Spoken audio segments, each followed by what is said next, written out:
সবাইকে আসসালামু আলাইকুম। আমি প্রথমে ধন্যবাদ জানাতে চাই আমাদের গণমাধ্যম কর্মী, আপনার সাংবাদিক ভাইরা, বোনেরা এবং যারা আসছেন, আপনাদেরকে আমার অন্তর থেকে ধন্যবাদ।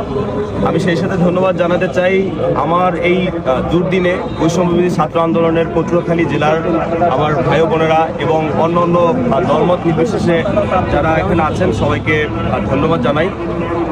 আমি যেটা বলতে চাই, আপনারা সবই জানেন আমি জুলাই আগস্টে ফ্রন্টে থেকে আন্দোলন করেছি বরিশাল বিশ্ববিদ্যালয়ের সামনে থেকে।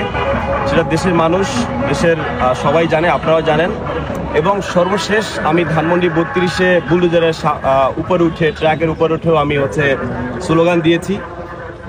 ওটার পরেই আমার মনে হয় স্বৈরাচার তো বলেছেই যে যারা ধানমন্ডি 32 ভেঙেছে তাদের ঘরবাড়ি থাকবে না, জ্বালায় পোড়ায় দেওয়া হবে। তো ধানমন্ডি 32-এর পরেই আমার বাড়ি, এটাই মনে হয় প্রথম তাদের প্রতিশোধ, জ্বালায় পোড়ায় দেওয়া।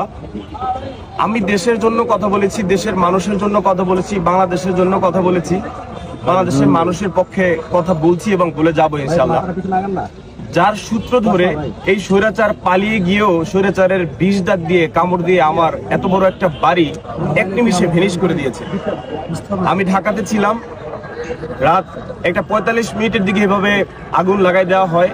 কোনো কেমিক্যাল ব্যবহার করে আগুন লাগাইয়া দেওয়া হয় বলে আমরা ধারণা করি, কারণ ফায়ার সার্ভিসকে ফোন দেওয়ার সাথে সাথে তারা চলে আসে, কিন্তু এসে কিছুই পায় নাই তারা। আপনারা ইতিমধ্যে ফুটেজ দেখেছেন, ভিডিও দেখেছেন, সবকিছু ভেনিশ হয়ে গেছে। এবং সবচেয়ে ভয়ঙ্কর বিষয় যেটা, সেটা হচ্ছে তারা শুধু আমার ঘরবাড়ি জ্বালাই দিয়ে শেষ করতে চায়নি, তারা আমার পরিবারের মানুষজন মেরে ফেলতে চেয়েছিল।